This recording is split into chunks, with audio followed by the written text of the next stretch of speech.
Let's consider the drop-down on the screen, which is named quantity and which lets the customer choose how many items he wants. Let's say we want to choose option 2 of the quantity drop-down. We can choose that option using two methods. We can select this option by using the visible text, which is 2, or we can choose this option by directly clicking on the option web element.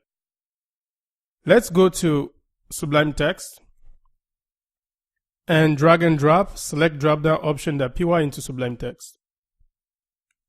You can see that we have two methods to select the option. The first method would select the option by visible text, and the second one will select the option by directly clicking on the option web element.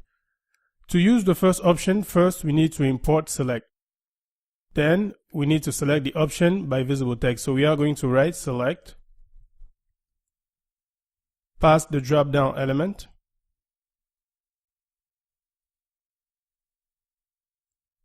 that select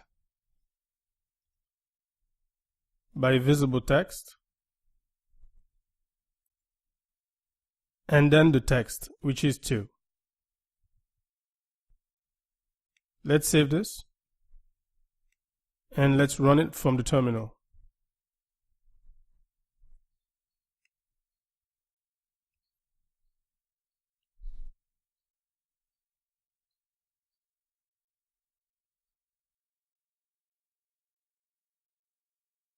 You can see that our test passed. Let's go back to Sublime Text. Let's comment the first method.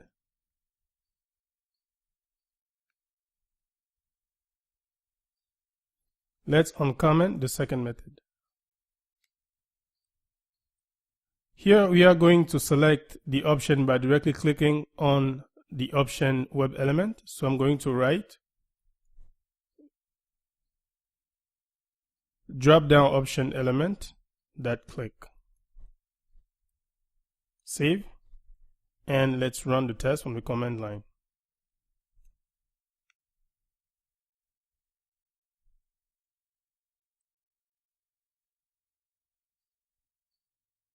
See, we have the same result.